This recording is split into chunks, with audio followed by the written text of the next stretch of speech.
Good evening. How's everybody doing? Great to be learning with you on a Wednesday, Yom Revi'i.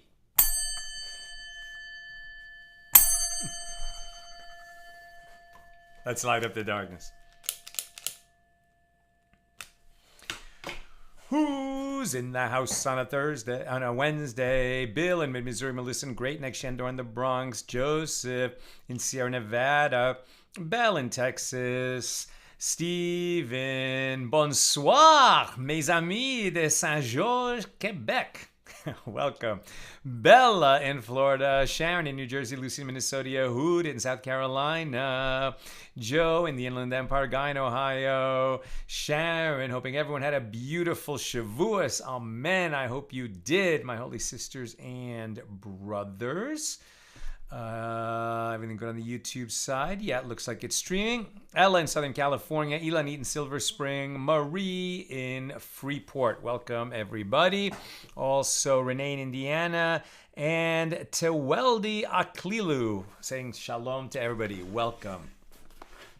Okay, we're going to get another double as we work our way toward catching up. We're going to be doing pages 26 and 27 today in Tractate Shevuos, the 26th volume of the Talmud. We got a good head start on page 26a yesterday, right before Shevuos on Sunday. So we're about halfway down 26a, continuing our discussion of Mishna number 3 or 4. Mishna number 3 here in chapter 3. The Baraisa taught. The phrase, and it is hidden from him, teaches that one who was unaware of his oath, in other words, he forgot that he made an oath, and subsequently broke it, is liable to bring an offering. One might have thought that the oath taker is also liable when he broke the oath because he was unaware that a particular item is forbidden as the object of his oath. Therefore, the verse states, with an oath, and it is hidden from him, he is liable for lack of awareness of the oath that he made, but not liable for lack of awareness of the object of his oath. Right? In other words, if he said that, he said he's swearing an oath not to eat bread, and then he ate what he thought was a cookie, and then later somebody told him, well, actually, that was bread.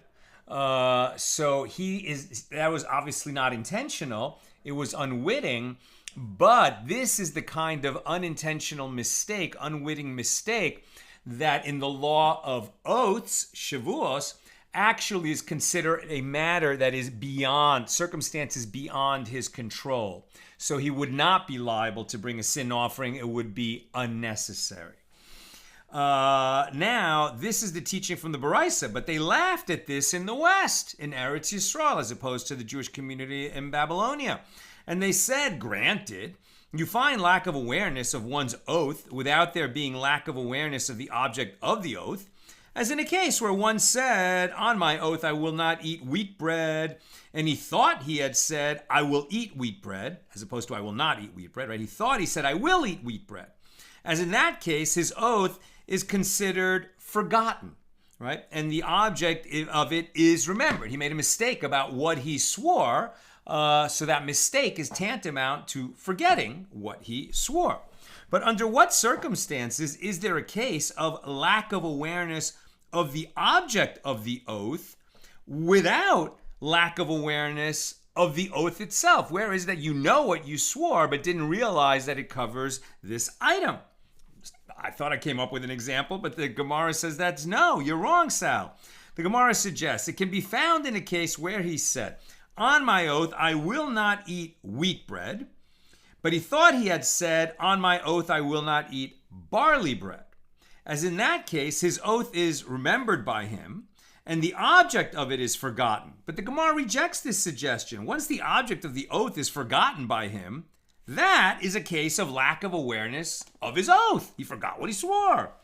So rather, Rabbi Elazar said the distinction made in the Baraisa between a lack of awareness of the oath that he swore versus a lack of awareness of the object of the oath is actually not a valid distinction, according to Rabbi Elazar, as both this and that are one and the same. It's like if you don't realize that something's covered by your oath, then you forgot what you swore. You lack awareness of what it is that you swore. And therefore, you should have to bring the sin offering if you do this unwittingly and the temple is standing in Jerusalem, etc. But Rav Yosef objects to this. Is it really the case that you do not find the case of lack of awareness of the object of an oath without lack of awareness of the oath itself? But you find it in a case where he said, on my oath, I will not eat wheat bread. And he extended his hand to the basket to take barley bread, and he ate it. And he extended his hand to the basket to take barley bread, right? He swore that he would not eat wheat bread, so he meant to take barley bread. But by mistake, he took wheat bread. Wheat bread came up in his hand, he thought it was barley bread, and he ate it. That is a case where his oath is remembered by him, and it is the object of the oath of which he is unaware, like the example I gave. Now Abaye said to Rav Yosef, don't you deem him liable to bring an offering for breaking his oath only for that which he holds in his hand and eats? When he eats the bread, that is lack of awareness of the oath, since he thinks that the item in his hand is permitted. Now the Gemara presents another formulation of this statement.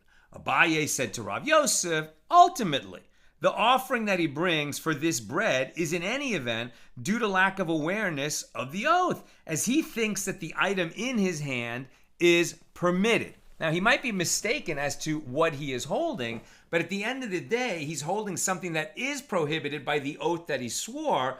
So it's like saying that he's unaware of the oath that he swore vis-a-vis what he's holding. I'm not sure I buy it because he does remember what he said, and he's just mistaken about what he is holding. That's why the Baraisa would say, in this case, circumstances beyond his control, no sin offering. And Rav Yosef could say to Abaye, since were he to know of it that it is wheat bread, he would refrain from eating it, because he knows he swore not to eat wheat bread. This should be regarded as a case of lack of awareness of the object. That's the test. If he knew that what was in his hand was wheat bread, would he eat it? No, because he remembers that he swore not to eat wheat bread. So therefore, it's lack of awareness of what it is that he is holding. Rava asked of Rav Nachman, in a case where one has a lack of awareness of this and that, right? He lacks awareness of both the oath that he swore and what he is holding. Then what is the law? And Rav Nachman said to him, he breaks the oath while having a lack of awareness of the oath and is therefore liable. Rava replied, on the contrary, he has a lack of awareness of the object of the oath and should therefore be exempt. Rav Ashi said, we see, right? We make a test. If he refrains from eating due to the oath, i.e. when he is reminded that he took an oath, he had a lack of awareness of the oath, and now he doesn't eat because he realizes he took an oath, then he would be liable for forgetting his oath, and then he would be liable to bring the sin offering. On the other hand, if he refrains due to the object of the oath, i.e. when he is reminded that what he is about to eat is, wheat bread, and they say, oh, I didn't realize this was wheat bread, then we realize he had lack of awareness of the object, and therefore he would not be liable to bring the sin offering. He is exempt. Ravina said to Rav Ashi, doesn't he refrain only from breaking the oath due to his recognition of the object? Doesn't he refrain from the object due only to the oath? In either case, he needs to remember both the oath and its object. And the manner in which he was reminded does not serve to indicate anything. Rather, there is no difference between the two. Once he realizes that what he's holding matches the oath that he swore, he's not going to eat it. But we can't really distinguish, did he forget the oath that he swore or does he not have knowledge of what he is holding? According to this view, Rava asked of Rav Nachman, and now we're on page 26b, what is the case of an unwitting oath on an utterance referring to the past? Okay, now we're changing the subject a little bit, right? We've been talking about where somebody swore an oath not to do something after the swearing of the oath, like he will not eat wheat bread or he will eat wheat bread. That's in the future. Now we're talking about an oath on an utterance vis-a-vis the past, right? He's saying, somebody said, did you eat the cake in the kitchen? And he swears an oath that he did not eat that cake, right? Now, what if he ate it and forgot? That would be the kind of problem that would be covered in the analysis now, right? So Rava asked of Rav Nachman, what is the case of an unwitting oath on an utterance referring to the past for which one is liable to bring an offering? If it is a case where he knows when he takes the oath that it is not true, if he doesn't want to admit that he ate the cake, but he knows he did, and he swears that he didn't, that would be an intentional false oath. And the taker of a false oath the intentional taker of a false oath may not bring an offering. Sin offering is not how you atone for swearing a false oath about something that happened in the past. It's only for unwittingly swearing a false oath. You can make an atonement for swearing a false oath, but it's not through bringing the sin offering. If it is a case where he did not know at the time of taking the oath that what he was saying is not true, well, then he is a victim of circumstances beyond his control, and he is also exempt from bringing an offering. Right? Both cases, the intentional, the one who swears falsely intentionally, or the one who forgot what he did and doesn't realize what he's swearing to, neither brings a sin offering, one for being intentional, the other for circumstances beyond his control. So what is the case where you have an unwitting violation of swearing a false oath? Rav Nachman said to him in answer to his question, it is a case where the one taking the oath says, I know that taking this oath is prohibited, but I do not know if one is liable to bring an offering for it or not. Since he does not know the full implications of his action, it is regarded as unwitting, and he may still bring an offering to atone for it. That actually is the law. Rava asked Rav Nachman further, in accordance with whose opinion do you answer in this way? Is this in accordance with the opinion of Munbaz, who says that lack of intention with regard to the offering, i.e. ignorance as to whether one's action renders one liable to bring an offering or not, is regarded as lack of intention? There is a dispute between Munbaz and the rabbis in Tractate Shabbos, 69a and b, with regard to one who knows that a particular action violates Shabbos, but he does not know that it renders one liable to bring a sin offering. So Munbaz holds that even one who is merely ignorant of the liability to bring an offering is deemed an unwitting sinner who brings a sin offering to atone. But the rabbis disagree and deem him unwittingly only if he is unaware that the action is prohibited. Right, so this would seem to, and that is the law, and that would seem to absolutely contradict what we just said with regard to oaths, right? Over there in Tractate Shabbos, if he knows that it's prohibited to, carry a sack of blocks out, from the private domain to a public domain, but he doesn't know that if you do this unwittingly, you're liable to bring an offering, but he does know that it's prohibited, and he does it anyway. Are we going to say that he can bring the sin offering because he didn't know the full ramifications of his act? Or do we say he was an intentional sinner because he knew it was prohibited to carry those blocks out on Shabbos? Munbaz would say unwitting, and he can bring the sin offering, but the majority overruled him and said, no, he knew that this was prohibited. That's an intentional sinner. He doesn't qualify for the sin offering. if that's the case, according to the majority, with respect to violating Shabbos, why would we not hold the same way here with respect to somebody who swears falsely about something that he did or didn't do in the past? And Rav Nachman explains, you may even say that this explanation here about oaths accords with the opinion of the rabbis. The rabbis disagree with the opinion of Munbaz only with regard to typical cases throughout the entire Torah for which one is liable to bring a sin offering where that liability is not a novelty. In other words, where if you violate it intentionally, there's a penalty like kares, excision. If you do it unwittingly, you can bring the sin offering. Those are typical cases of negative commandments, prohibitions, that you find in many places in the Torah. But the law of oaths is unique. It's special. Here, with regard to oaths, it could be said that bringing a sin offering is a novelty, since there is a principle that we do not find in the rest of the Torah, where you have a simple prohibition for which one brings an offering for its unwitting violation. In other words, if you swear falsely intentionally, you're not subject to kares, and you're not subject to the death penalty. But if you do it unwittingly, you are subject to bring the sin offering. This is known as a simple prohibition, and that's unique to the law of oaths. Rav Nachman continues, the reason for this principle is that we derive for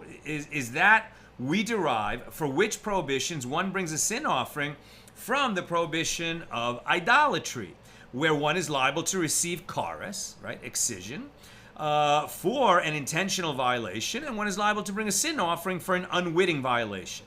And yet here, in the case of the oath, one brings a sin offering even though intentional violation of the prohibition is not punishable by kares.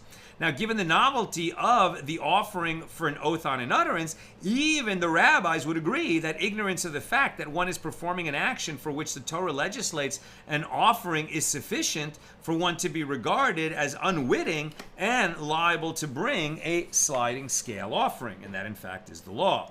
Ravina asked Rava if one took an oath concerning a certain loaf, like a loaf of bread, rendering himself prohibited from eating it, and later his life is in danger due to his not eating it, he's starving, what is the law? Is he liable to bring an offering in atonement for eating it? Right. So he said he swears an oath never to eat that loaf of bread.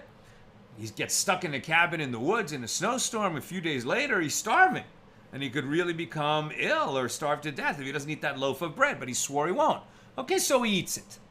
But does he now have to bring an offering for it? Rava responded, if his life is in danger, let the master, meaning Hashem, God, permit him to eat, as saving his life overrides the prohibition. He is considered a victim of circumstances beyond his control, and he does not need to atone for that at all. Ravina said, rather, the question should be formulated differently. With regard to one who is suffering from hunger and who ate it unwittingly, i.e., he forgot the prohibition generated by the oath, although had he known, he would still have eaten the loaf of bread intentionally due to his hunger, then what is the law? Right? Do we say that, okay, he ate the bread, he totally forgot that he had sworn an oath not to eat it. But does that trigger liability for the unwitting violation of violating an oath? Because he swore an oath, and then he forgot, and then he ate. That's normally the case where he would bring the sin offering. In that case, he would have eaten anyway, even if he had remembered, because he was starving. Literally starving. But the fact is, he forgot he swore an oath. So does he bring the sin offering or not? And Rava said to him, we learn in a Baraisa, one who, had he known that his action was prohibited, would have withdrawn from sinning due to his knowledge, brings an offering for his unwitting sin. But one who would not have withdrawn from sinning due to his knowledge does not bring an offering for his unwitting sin. Since he would have eaten anyway, he does not bring an offering. New subject. Shmuel says, even after one decided to take an oath, he needs to express it with his lips for it to take effect, as it is stated in the verse in the Torah, Leviticus 5:4, or if anyone take an oath clearly with his lips to do evil or to do good, etc., he'll be bound by that oath. So he has to utter it clearly with his lips. If you, formulate an oath in your mind and you decide to swear that oath, you feel that you're bound by that oath that you swore, and then later you violate it, but you never spoke it with your lips. Do you become liable to bring the sin offering if it was a case where you forgot and then you violated it unwittingly? Answer, no. Because if you never uttered it with your lips, that oath never became an oath. It never took hold. The Gemara points out this baraisa is difficult in itself. You said with his lips, but not with his heart. And then you said, from where is it derived that one who decided in his heart to take an oath is liable? I'm sorry, I skipped a paragraph. The Gemara raises an objection to this idea that you have to state it with your lips. The Gemara raises an objection from a baraisa. The verse states that one takes an oath with his lips, but not with his heart. And yet, from where is it derived that one who decided in his heart to take an oath is liable to bring an offering for an oath on an utterance? The verse states, whatsoever it be that a man shall express with an oath. So the Gemara points out, wait a minute, this baraisa is difficult in itself. You said with his lips, but not with his heart. And then you said, from where is it derived that one who decided in his heart, which is to say in his thoughts, to take an oath is liable? There seems to be a contradiction within the baraisa concerning the law where one did not express the oath. Do you have to say it with words from your lips or not? So Rav Sheshes said, La kasha, this is not difficult. This is what the baraisa is saying. One takes an oath with his lips and does not take an oath when he merely decided in his heart to express with his lips, but has not yet actually expressed the oath verbally. From where is it derived that one who simply decided in his heart to take an oath without intention of stating it with his lips is liable? The verse states, whatsoever it be that a man shall express with an oath. Well, what do you mean? You just said he didn't express it with his lips. So in what way was it expressed? The Gemara challenges, but according to the opinion of Shmuel, this baraisa nevertheless poses a difficulty as it indicates that an oath that was not expressed verbally does take effect. How can that be? So Rav Sheshes says, resolve the difficulty and say the baraisa like this. One takes an oath with his lips, but does not take an oath where he decided in his heart to express an oath prohibiting wheat bread, and he instead expressed an oath about barley bread. Right? This guy decided in his heart that he's going to take an oath not to eat wheat bread. He's clear as day about what he wants to do.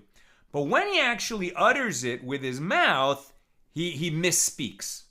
And though he intended to swear he would not eat wheat bread, what he actually says is he will not eat barley bread. So actually, the words of his mouth contradict what he intended to say.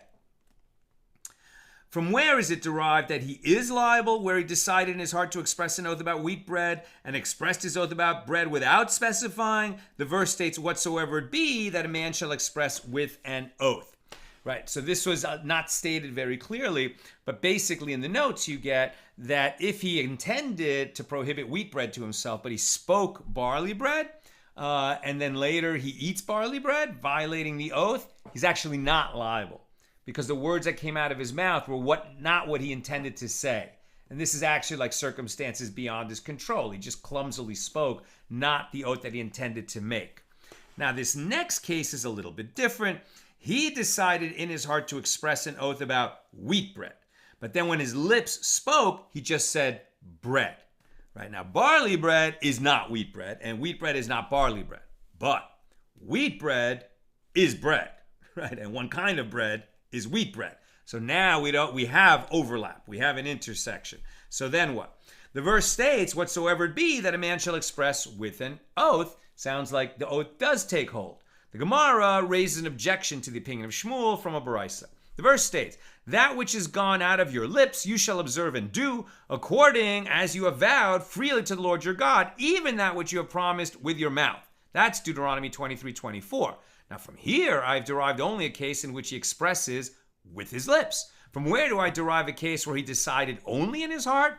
The verse states in the context of contributions to the building of the tabernacle, and they came, both men and women, as many as were willing-hearted, and brought nose rings and earrings and signet rings and girdles, all jewels of gold, right? When we made the tabernacle in the wilderness, Exodus 35:22.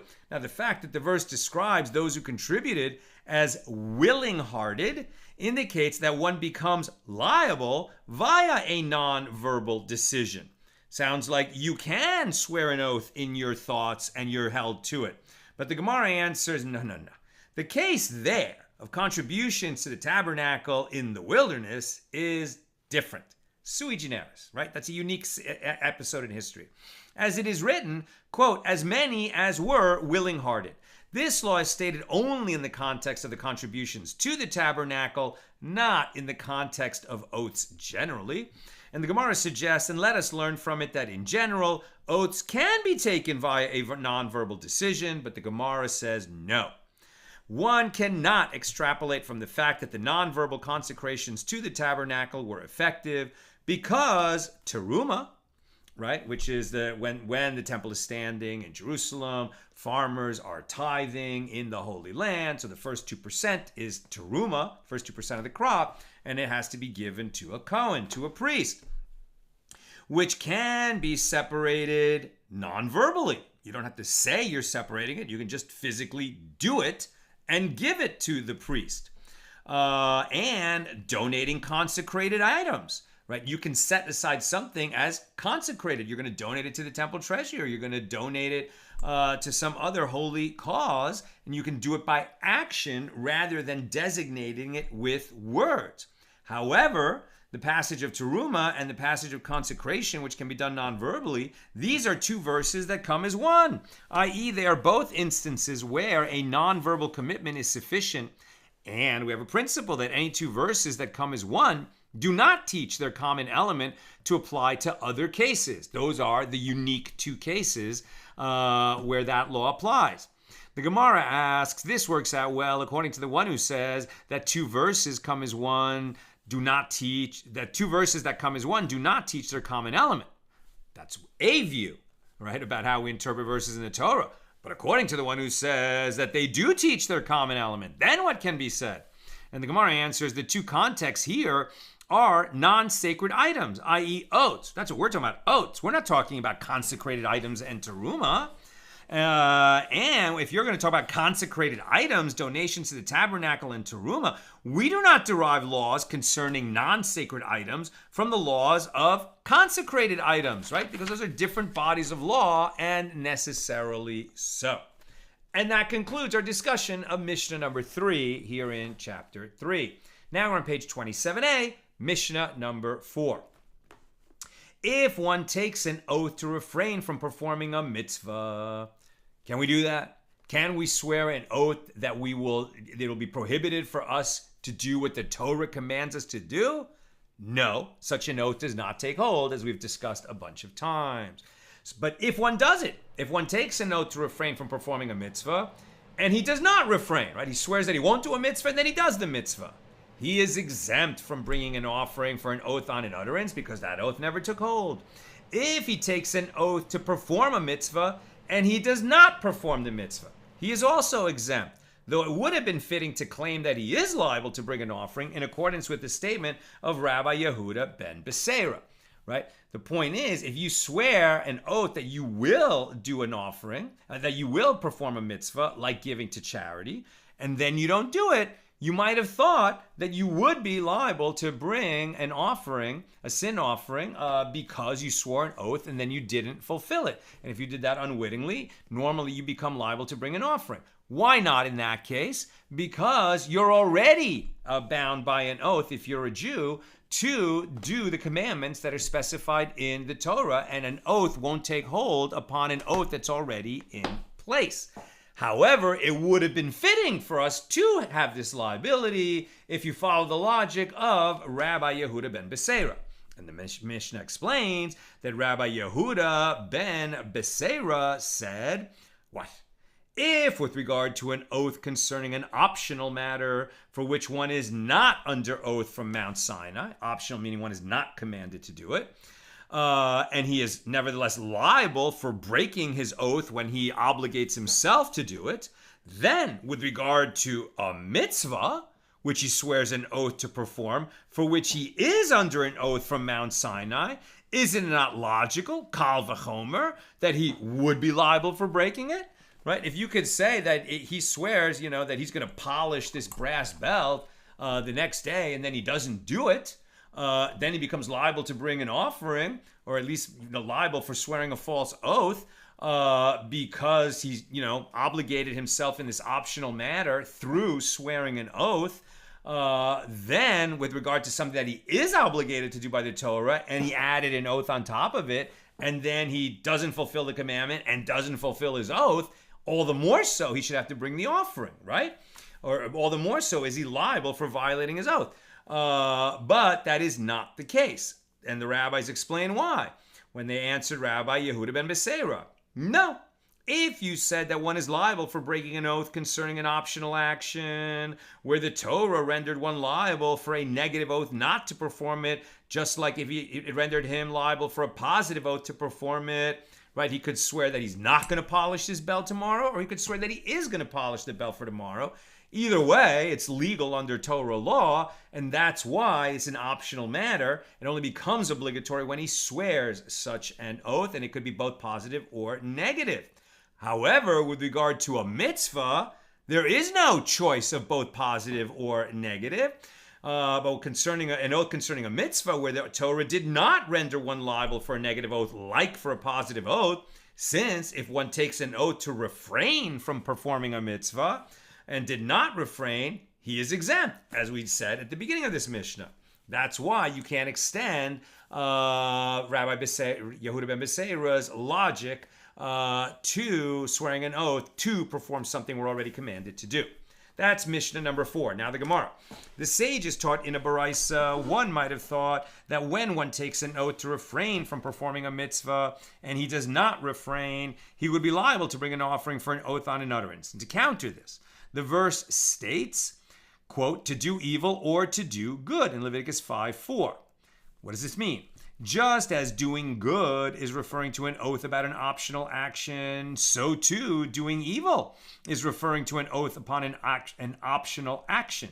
I will therefore exclude from liability one who takes an oath to refrain from performing a mitzvah and does not refrain, so that he is exempt from bringing the offering.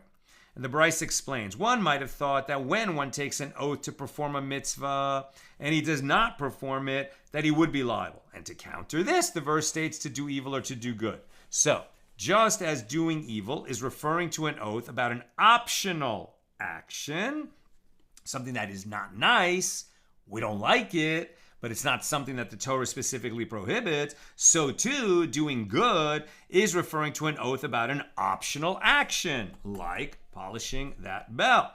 I will therefore exclude from liability one who takes an oath to perform a mitzvah and does not perform it, so that he is exempt from bringing the offering, as we discussed.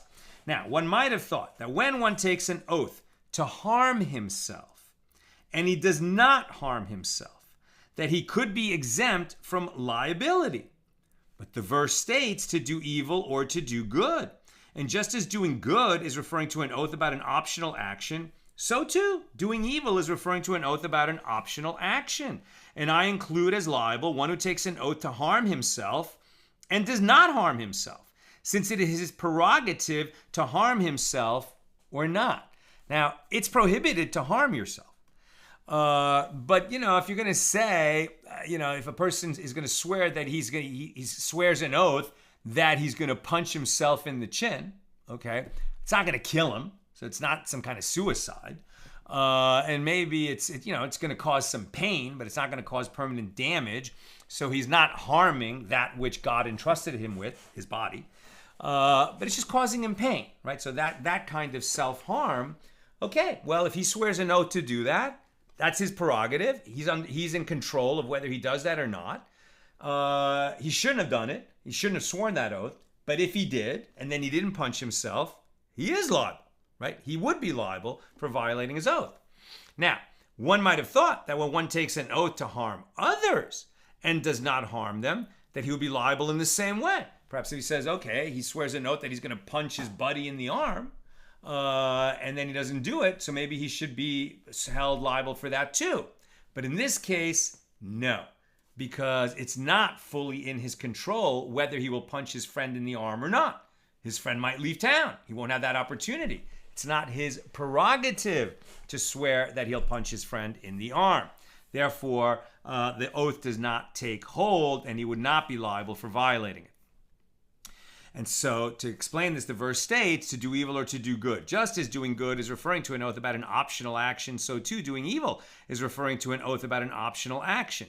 I will therefore exclude from liability one who takes an oath to harm others, as he does not, and then he does not harm them, since it is not his prerogative to do so. It's not under his control whether he'll even have the opportunity to do that harm to someone else. From where is it derived that taking an oath that concerns doing good to others is included among the oaths for which one may be liable? The verse states, or to do good. And what is harming others? An example is when one takes an oath saying, I will strike so-and-so and injure his brain.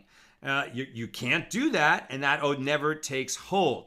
But can you say that you'll swear an oath to give charity to so-and-so? Well, maybe so-and-so is going to leave town. But if it's possible for you to set that charity aside for him, then you will be held to that oath. Right? You're not commanded by the Torah to give charity to a particular person, even if you're commanded to give charity generally. So you can swear an oath to give charity to that guy. Then you could say, well, but wait a minute, maybe he leaves town. In the same way I can't swear an oath to punch him in the arm because he might leave town. How can I swear an oath to set aside charity for him? Answer, it works for charity. It doesn't work for the punch in the arm.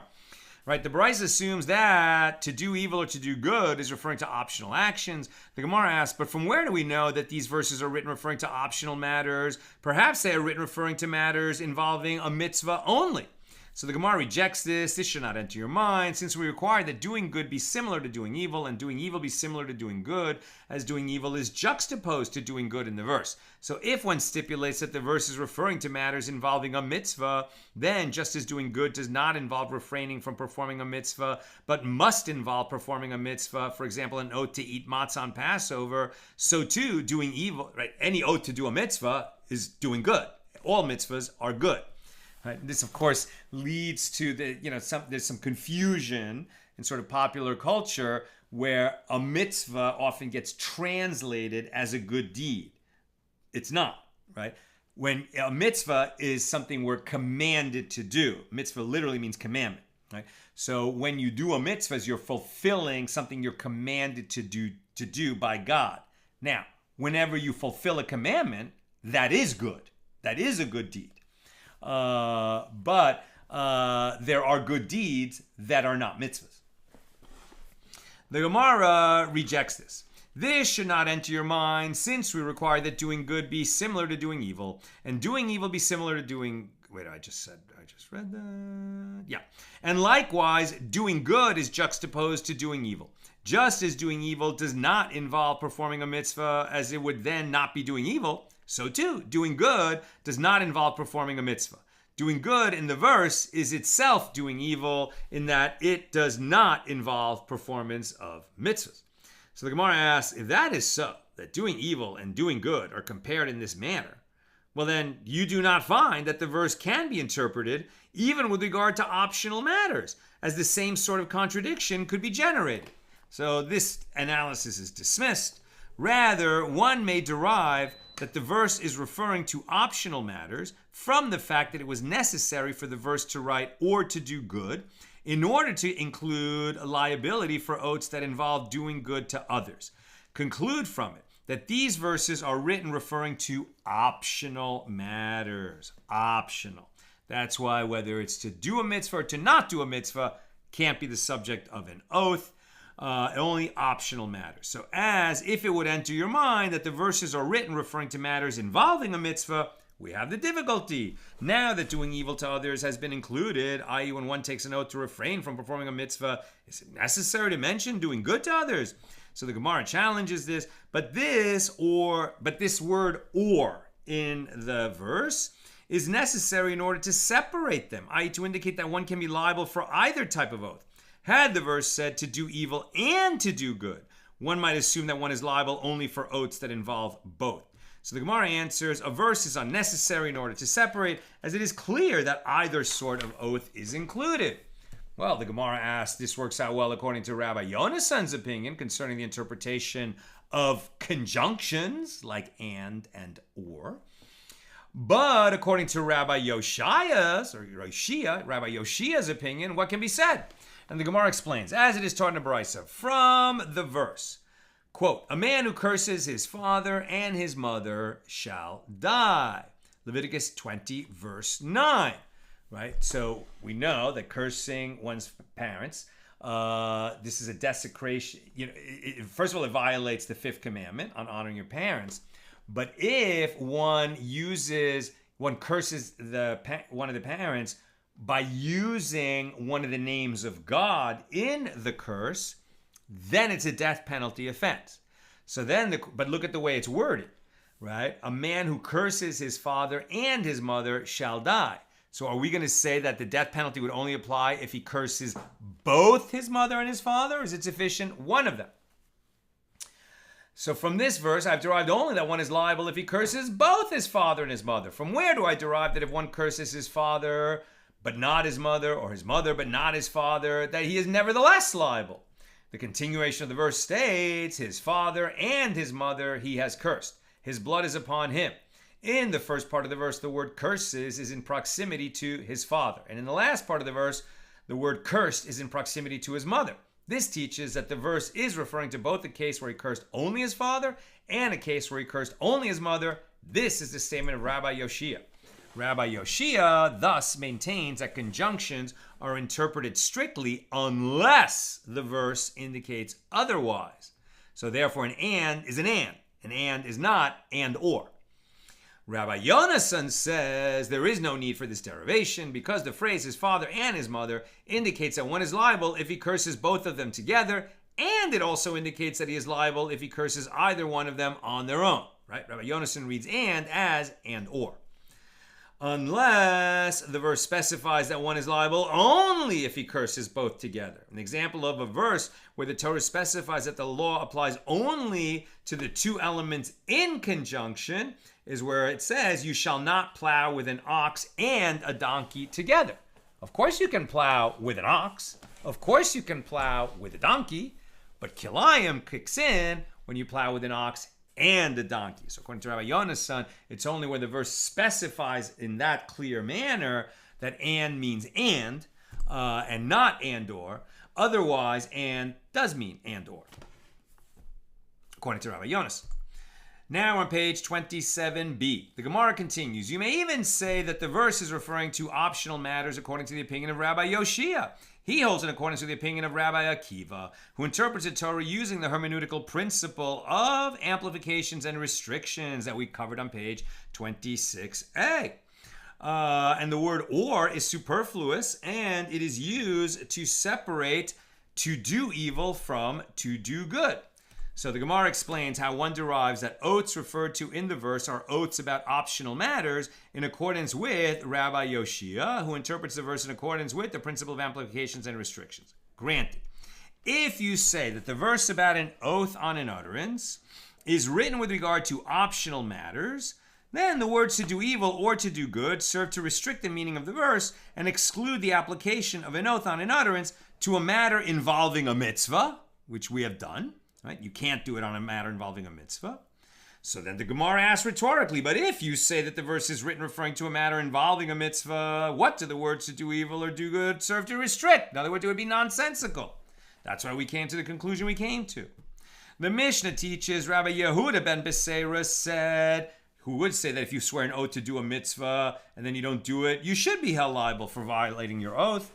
When he said, what? If, with regard to an oath concerning an optional matter for which one is not under oath from Mount Sinai, he is liable for breaking it, then with regard to an oath on part of mitzvah for which he is under oath from Mount Sinai, all the more so he should be liable if he breaks his oath. So about this, the Gemara comments, the rabbi's objection to the opinion of Rabbi Yehuda ben Beseira is well stated, right? Because it's just not parallel. You can't say, because you can't swear to not perform a mitzvah, and you can't swear to perform a mitzvah. Therefore, we're not going to use Rabbi Yehuda ben Beseira's Kal V'chomer. So the Gemara responds, and Rabbi Yehuda ben Beseira could say to you, in other words, why does Rabbi Yehuda ben Beseira not just say, okay, you guys are right? Why does he maintain his minority view? So Rabbi Yehuda ben Beseira could say to you, isn't there the case of an oath involving doing good to others, even though it does not include the possibility of being inverted to include liability for an oath concerning harming others? But nevertheless, the merciful one has amplified the law to include it.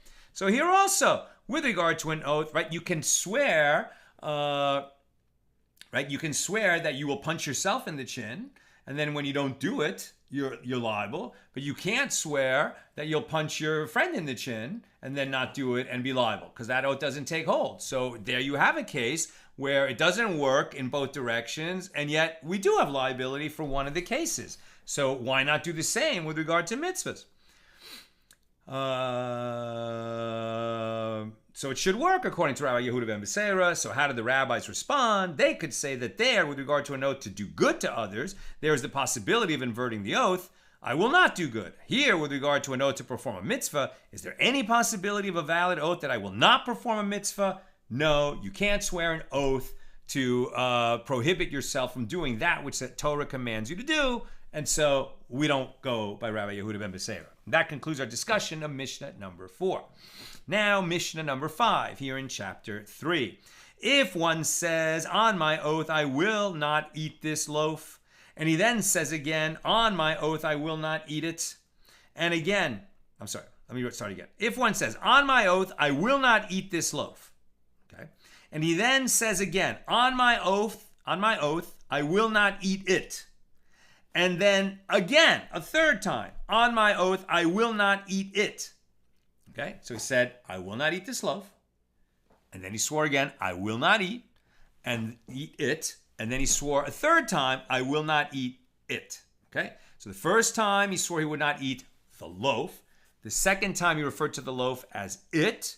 And then the third time he repeated what he said the second time. All right, let's keep that straight. And then he did eat the loaf. So how many sin offerings is he liable to bring? How many oaths did he violate? Answer, 1. Right? Because the second and third oath did not take hold, since he was already prohibited from eating that loaf. When he then swore again not to eat it and a third time not to eat it, it was a meaningless utterance because he was already obligated not to eat it by the first oath. This is an oath on an utterance for which one is liable to receive lashes for intentionally breaking it, and for unwittingly breaking it, one is liable to bring a sliding scale offering, our basic case, when he swears that he will not eat that loaf. For an oath taken in vain, one is liable to receive lashes when it is taken intentionally, and one is exempt when it is taken unwittingly. We said that an oath in vain is, for example, where he swears that the moon is made of green cheese and everyone knows that it's not. That is an oath in vain. But now we'll see some other kinds of examples. Okay, the Gemara. The Gemara asks, why do I need to teach the Mishnah such that the wording of the first oath is, on my oath I will not eat this loaf? And then the wording of the second oath is, on my oath I will not eat it. Why do we change from the noun, the loaf, to the pronoun it, when we went from the first to the second? The Gemara answers, this teaches us that the reason that he is liable only once is that he said, I will not eat this loaf the first time, and then he said, I will not eat it. But if he had said, I will not eat it, and then he said, I will not eat this loaf, he would be liable twice. And why is that? And this is in accordance with the opinion of Rava. As Rava says, if one says, on my oath I will not eat this loaf, once he has eaten an olive bulk, right? Once he takes a good-sized bite from that loaf, he is liable. As the oath, I swear on my oath not to eat this loaf, is like, I will not eat from this loaf. I will not take even a bite from this loaf. Minimum measure is an olive bulk, but he will not eat of this loaf. That's how we understand the words, I will not eat this loaf. But if he says, on my oath, I will not eat it, then he is not liable unless he eats the whole loaf. Right? That's just the way that wording is interpreted. If he says, on my oath, I will not eat it, he means that on his oath he will not eat the whole loaf. But if he says, on my oath I will not eat the loaf, then he's swearing that he will not even eat a bite. The words I will not eat it indicate that his oath applies only to eating the entire loaf. Accordingly, when the first oath is I will not eat it, I will not eat the whole loaf, and the second oath is I will not eat this loaf, so the first oath, all he swore is that he won't eat the whole thing. So if he eats some of it, he hasn't violated his oath. But when he swears the second oath and says, I will not eat the loaf, where even one bite renders him liable, that is a new oath. And then if he eats the whole thing, he will be liable for violating 2 oaths. 2 offerings would be brought. The Mishnah, this Mishnah number 5, teaches, and I'm almost done. Questions or comments, please get them in now. The Mishnah teaches, if one says, on my oath, I will not eat this loaf, and he then says again, on my oath, I will not eat it, and again, on my oath, I will not eat it,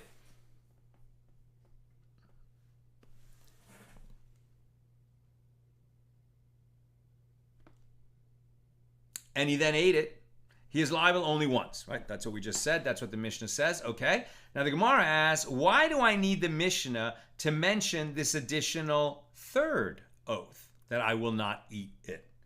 What does that teach? Don't we get it from if he swore not to eat this loaf? Okay, he can't even eat a bite. Then he swears the second oath, I will not eat it, right? Which would imply he has to eat the whole thing. But now that he's already sworn not to eat any of it, he can't eat the whole thing, so the second oath doesn't take hold. Okay, so what do we need the third oath for? What's the point of that? The Gemara answers, this teaches us that there is no liability where one states redundant oaths, but there is an oath, meaning the final oath in this series, that is not completely discounted. So that if you find room, i.e. an application for the additional oath, it does go into effect. In other words, if the language is stated in such a way that it could cover something new, then it does. And how's that work? For what matter is this law relevant? It is relevant for the statement of Rava. As Rava says that if one requested of a halakhic authority to dissolve the first oath, right? He didn't want to be bound by that oath not to eat the loaf. He realized he made a mistake. So he went to a rabbi, right? A paskening rabbi. And said, I regret that I swore an oath not to eat that loaf. Can you dissolve that oath for me? They go through a process. He asks him some questions. Okay, and so then this rabbi dissolves his oath for him. Then the second oath, which would not have meant anything before, now falls into place because he didn't ask for the second oath to be dissolved. Right? It is relevant for the statement of Rava. As Rava says that if one requested of a halakhic authority to dissolve the first oath, and he did so, the second one counts for him in its place, unless it too was dissolved. So the Gemara suggests, let us say that the following Baraisa supports his opinion with regard to one who took 2 vows of Naziris, to be, to say 30 days, for example, to abstain from all products of the grapevine, and not to cut his hair, and not to become impure for the dead. That's his oath, his vow to be a Nazir. And that's a vow, not an oath, but okay. One who took 2 vows of Naziris and counted the first term of Naziris and separated an offering for it, because you bring offerings when you complete your term of Naziris. And afterward, he requested and received dissolution of the first vow from a halakhic authority. So then the second term was counted for him in the observance of the first term, and he is not required to be a Nazir anymore. This indicates that the second vow went into effect retroactively once the first was dissolved, and the same would be true in the case of 2 oaths. But the Gemara rejects this. How can these cases be compared? There, the second Naziris is there in any event, as once he counts the first term, he needs to return and count the second if there is no request for dissolution. If he swears two oaths, 2 vows of Naziris, then he's going to, let's say each one is 30 days. Okay, well, if he doesn't have the first one dissolved, he's going to do 30 days, bring offerings, the whole thing, and then he has to do another term of Naziris, 30 days, bring offerings, etc. So if the first one is dissolved, okay, then the days he counted and the offerings he set aside can count for the second term. But where you swore not to eat a loaf and then swore not to eat it, right? The second oath is not separate and it never takes effect because of what we said.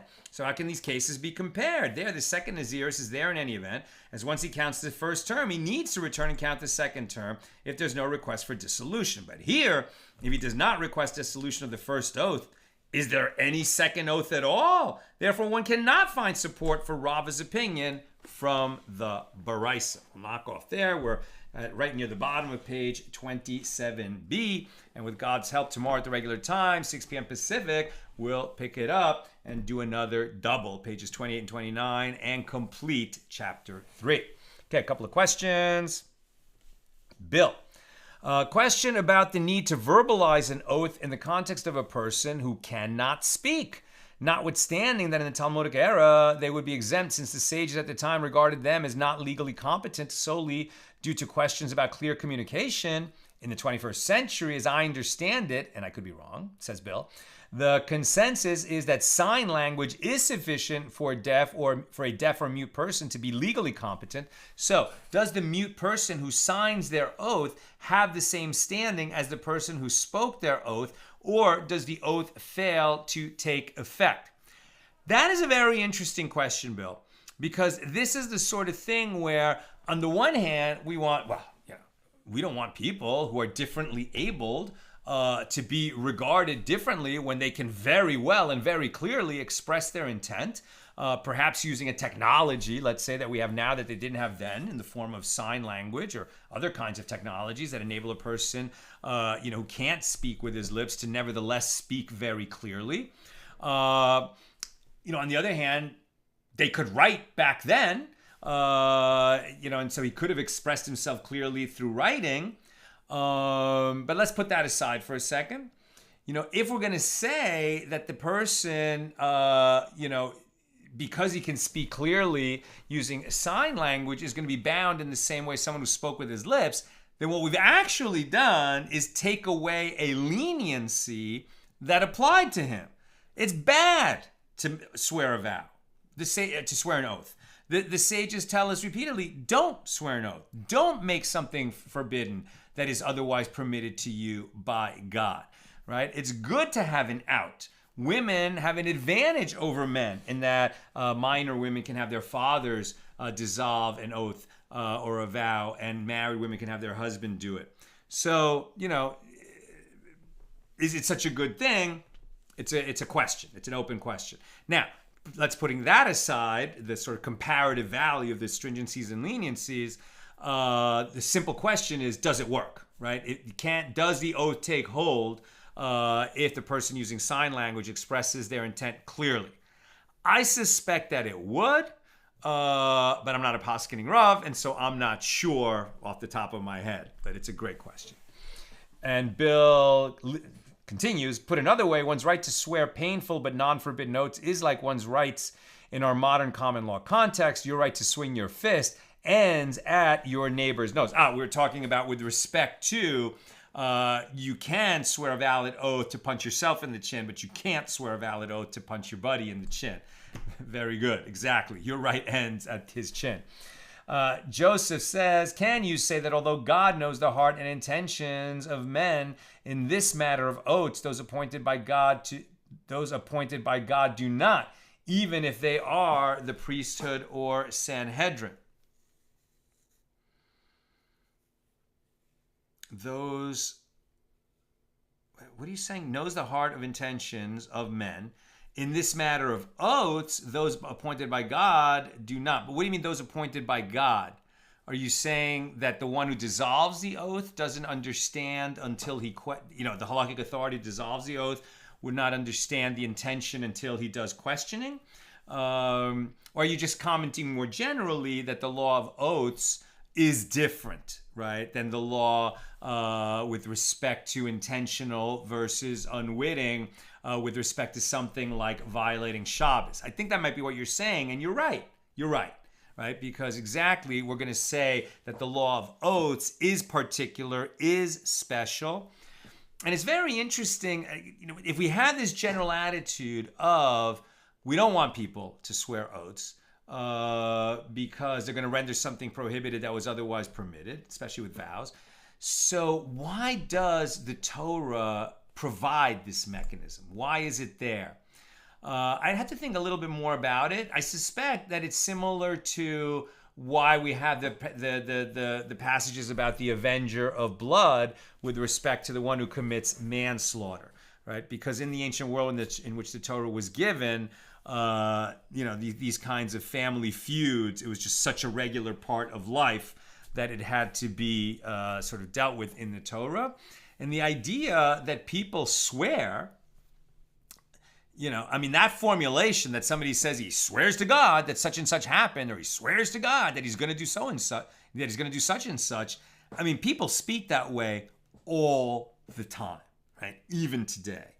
Interestingly, people who are totally atheists, do not have a religious life at all, don't really, think much about what God wants of them or wants them to do or not do.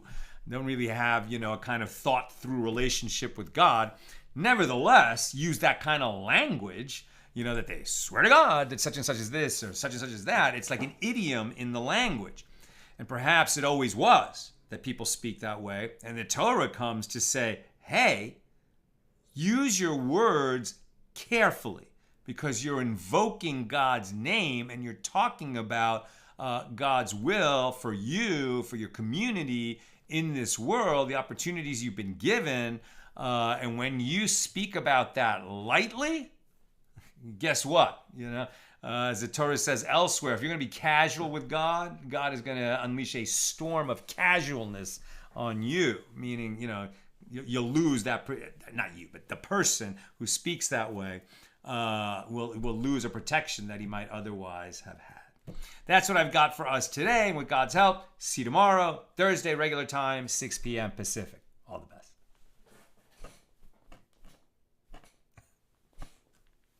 We don't blow out candles.